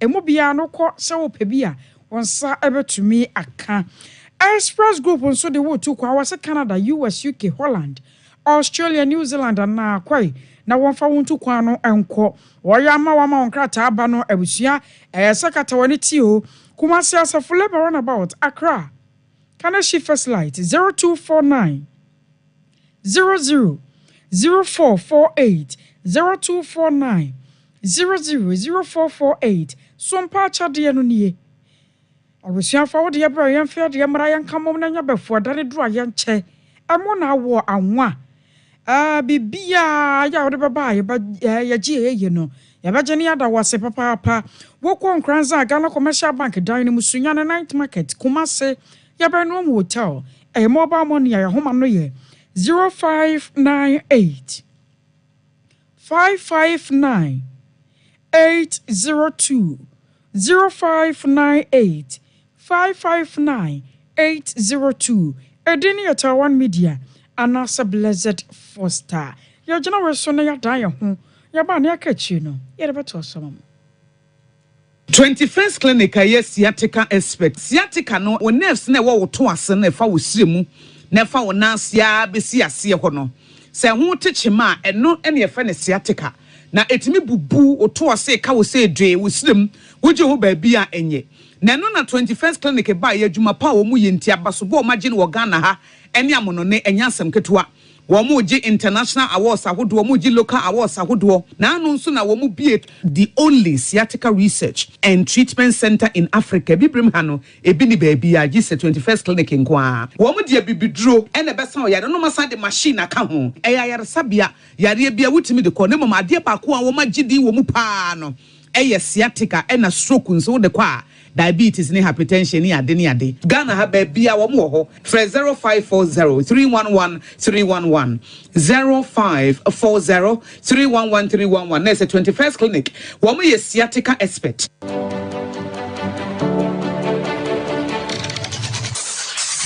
Introducing Mixer 5G Sparkling Drink, a whole new refreshment in a can. Mixer 5G is a tasty non-alcoholic drink. It is a perfect companion for all your events, including parties, weddings, and funerals. It is made with green tea, ginseng, guarana, grapes, and grapefruit. Get refreshed with Mixer 5G Sparkling Drink. For bulk purchases, contact 0246 270 221. This advert is FDA approved. Brakasa ye duabon waso a ne dwumedi wo nipadua biara pomden ene na brabo mu ne hien yi pa enye brakasa nko nuaba ne ahaban bi te se kwunsusu a abonwono ne dia akeka ho no kura enwanunu ahodo a ekwa animu yi ankasa brakasa ne sa nuaba yi binom ne akeka bobudi afa abefo kwan so a ye dia ye brakasa powder siesi nipadua na abakwa ahodo no ho ban afri mpani yade ne yade ahodo pi ho fa enkodate de ma baako freduane anopa ne anwumre anafa enkodate de ma baako ɛwo ne nsuhye yɛtin anɔpa ne anwumre wɔbrɛ a wɔdidi awie wobɛnya prekese powder to Kingswalk Herbal ne Harrows Herbal Accra Okechi Drug Lane Dani Herbal Kumasi Mensa Takrade Mose Pharmacy ne Greenlight Pharmacy Sunyane Cash and Carry Supermarket Asantwa Herbal near Bibidro Depot Techiman Sewa Herbal Mampong Etufo mfrɛ 0550 19 15 14 prekese powder aduane san yedro FD ahwehwe san kratoe mu agi atom Hey sewa me hu acho me na no me bisa ekra so kwa brochu Kwaku afei na me beko me nkrata krani ene me ma connection man for den kofo sika aduane ne wanya otredidi mu sa no Oh Express Group Adarumenti akwanto ayefo opese otu kwan kosua dia Express Group do be call mine be to say Canada, US, Australia, UK, and Germany. Say a tour and as a visiting so Express Group do be call Dubai, Canada, US, Australia, and Germany. Mo am pese mo tu kwan koye adwuma nso obetimi de wako Dubai, Qatar, and as South Korea. If you also want to take international tests like SAT, IELTS, TOEFL, GRE, GMAT, they can help you pass easily. They can also help you secure a good job in the UK. You should make sure Kwan Kumasi Asafo Labor roundabout Accra and so Omo Carnation First Light Tema Omo Community 18 Lashabi Girl Filling Station. From more Ahumacho for ISO 055 555 0067 and 0249 000448. Here in Ghana, when it comes to chicken, the good old days are back. Why? Because Boris B's Chicken, BBC, is here. Yep, give your family and loved ones Boris B's Chicken. Fresh, tasty, delicious. Boris B's Chicken is produced right here in Ghana by our cherished poultry farmers with support from the Ministry of Agric. Get whole frozen chicken, gizzard, chicken feet, chicken neck, and chicken liver for those special family meals, buffets, picnics, funerals, and all restaurants. Get Boris B's Chicken. It's halal, so everybody can enjoy. Wherever you are, call Boris B's Farms hotline 05-444-444-53. Ask for our branch that is closest to you and come get your chicken. Boris B's Chicken, BBC, proudly a Fiakoko.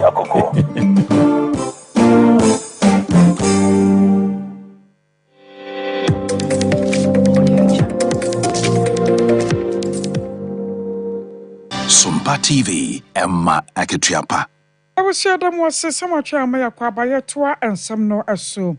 Na a jumper and a so for Isaac Chromia Noa. I wore Francis South Cropon was Santa Mantemu. I was 77 Chromia no Yana free to 10 neighbor Pamuna. Baby, a sabio, one beja woman 9. I didn't see a one no more. I am not quite Chiamo ye papa. Now, Sutinabia a dark Chromia no Tamwa. Your friend sat Susamu a ho. And a one moko sense you no crown over corner. Na boa ponche no or namfa. Na nantwie namofa. Enwan ne brako namofa. Na se ahomete sense ya. Nipa da sane no akwa ne mu no nneoma akwa na saa. Na no aka ho bi ama Dombo family. Aye Dombo abusua ya won wo UK. Abrochima mo ye nyame so ade. Won matena se adwene won se wiase mba bi ya ne ha. Kuntunrani an nchia na akwa je wasom siesie won mu krom.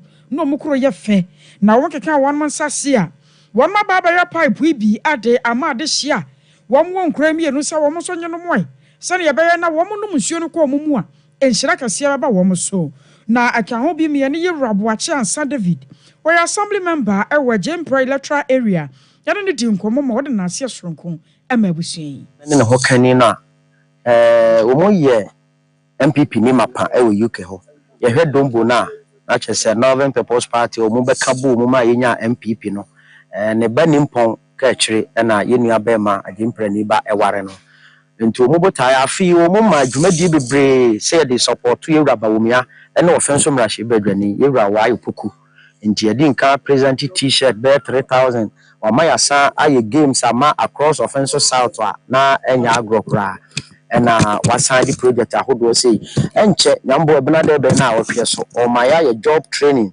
a wona obesua semra ye nku ahodo fish ane enwa emre ane fertilizer nyina ye free offenso south 3 a obi biara wo pepa se usua no ye hwese ye nyina be hia wo assembly hall abusua na kyesa ano no na eno achi no ya na omama na bi nso kasa e mo de na asia sonko enso man da ono abo ne mpanyimfo ne mpipifo nyina ase se nsuo ya ne emia na me ho kire e ba ha na boa ni baabi a yesa nsuo na satam no sushe na ne yesa ene nsuo no nso aye basa nti ade na yenye nsuo nsa ibi ye kwa akiri kwa nsa na ne yenye nsuo ene ye de to ono abo anim wani hwamo ye eja se ya o si MPP anemu ase assemblyman I say ma aboa ya me yenye nsuo as say me ye farm wa say me ye pitch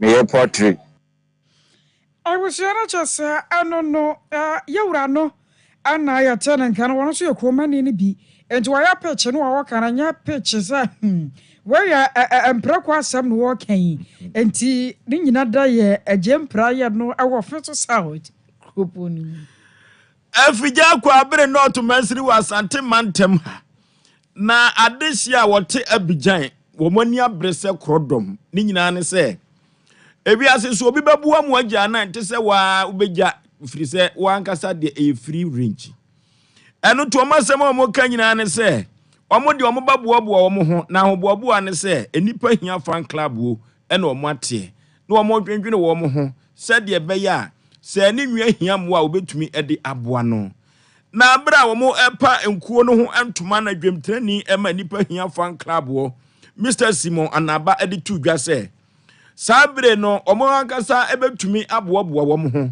esan se omampani na adoda nkwa akufo ado ene osurukokoko amanyokuo ba ye no omo ayi wo mo ama omo atwa wo mo abo na se wode wani ekirem ewo Abidjan a de mampuntuo eye mpuntuo ema timamufo eho ha wo mo no abo wo mo se de Johnson abo akoko eno ti sabre de nipa hia fan club wo mo de omo tru omo tawo omo de ama ndc amanyokuo no se omo behwe no ma to aba de ama John Dramani Mahama ebia wo ba obebua wo mo Simon na mu the two clear Abidjan hase my friend that wo ho besana wo ho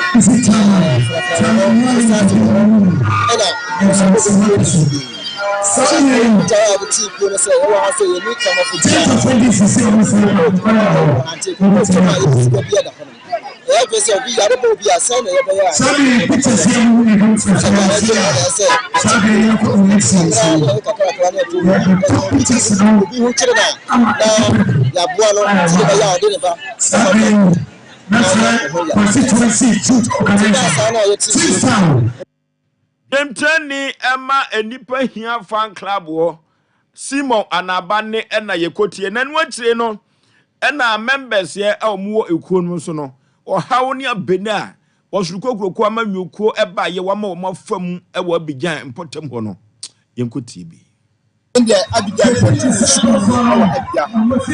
ba wo chan no mo na se ta on beto aba o go de no ma be so kuro de wo ju ju ba ko ka se endis for one na for omo ba ya mo so ha endis for one no me tell me da kura to me tell ma ya for na no ma de mini ya be se je ko ye kan to o mo e tura ye hu na ni father ma bro for 10 years ndi we hu na ni ko so si Abidjan kuro you are on na me cham but to adu agotam na ho je ma na test na no bi a cha di wura no ku ye jumo ka na ile bi na e san de so to de ku ye jumo ni na e san sa sie bi enipa hia fan club wo omo members ni bi ne na yekotie ye I was say your consent from na abana kwabena SDE hospital ye wo asamai one mo nyamfinhia no aduanan na wagina so a hye fa na ya we kra no one mapa ho ntoma ewo eya asama one mo a na Dr. Peter Jefframpon we medical director Adema Yarsabia no eno oba ba kirem sa Yarsabia ba ya chew na afia pema hankuna de wotwe enan 1984 ni mu no sabra na Yarsabia nipa numpe ena na one mo ye adwuma wo honom na so kakra nei enya na ntuo bi agina so a ebo adwuma yie papa ya wode na ase ema mpanyifo ho na nana ye bo a brempon wono akasai ya jese wokyerɛ abakwasam ane nneɔma ahodoɔ a ɛwɔ ho momantie sɛneɛ ɛsibi kɔe ti me ma ti bo nyinaa sɛ sɛ ɔsute ɛwɔ konya bɛhoma asaman ɛbura so ɔsute deɛ aboa yɛyi pɔpɔpɔ titi ne yɛn nananom mmerɛ a ɔmo ntumi mfoɔ kaa ɛne sika kɔ mmefoɔ kaa kɔ akyiri bɛnte akɔ sote aboa wɔm kuroma no so aboa wɔm kuroma no paa nya adwuma so ɛyɛ dɛ ɛyɛ wɔ ho ɔmu sɛ kuro no apart from ɔsote no pɛ ɛne adwuma a ɛda kuro no mu deɛ but apagya kuro no ani ama kuro no so ayɛ karɛhwɛ ama nnipa firi akyi ɛna bɛhwɛ ɛba ɔsote hɔ titi ani a ɔyɛ paa na ɔde si asama ɔsote bi a ɛneɛ sɛ ɔma ntumi anyɛ deɛ menim baabi a ɔmbɛtumi ayɛ ama anaasɛ a wowaka wo na yɛbɛyɛ operation na asamafoɔ ɔsote anaasɛ doctors fɔ no so ɔmu ntumi nyɛ deɛ ɛneɛ na nyɛ asama ɔsote anaa akɔnya brɛwoma ɔsote ɛyɛ ɔsote wi a sɛbe doctors fɔ no asua deɛ ɔmo kɔ anim ɔmo kɔ nkan a ɔmo aboa kuro no bebree Anochi no Dr. James Antwi were director the ma Adventist Health Service. One on so some for a dinkomo. Omanya mfie duane yesre nyame se onkomo ho ne mfie duane no odanimu no omotumi move from primary health care to secondary facility ye mawomo amu eneyo momo ayiko na yenise Sompa omasum mfie duane no ya abai on besenya sa commitment no we just the beginning musafe no be grow na Our Dr. Peter Jeffrey Paul, medical director the ma ayasa mai SDA ayarasabia no one so akasai Kache nipa mi say also dwuma bi iskasem na yemi machine se bi dwuma so ana bi wo so ti machine bia e bi dwuma so do ba ye beje e free panier e see ventilators ya no ye machine boa e ma nipa ho mi e ma do mi ya kra ye bi mi no so mi dey on so ti ventilators anesthetic machine theater bed so the machine dey bia e be dwuma hospital bia don for dunia e be saturday e be boy. I was aware Dr. Peter Jeffrey Paul, no medical director the ma Asama Government Hospital. Ye jana we so na den sam no asi. Akosua somo ya Grace Buzi. Ana kokwa Veronica Jando, Reverend Michael Happy. Yadamu nyina mo ase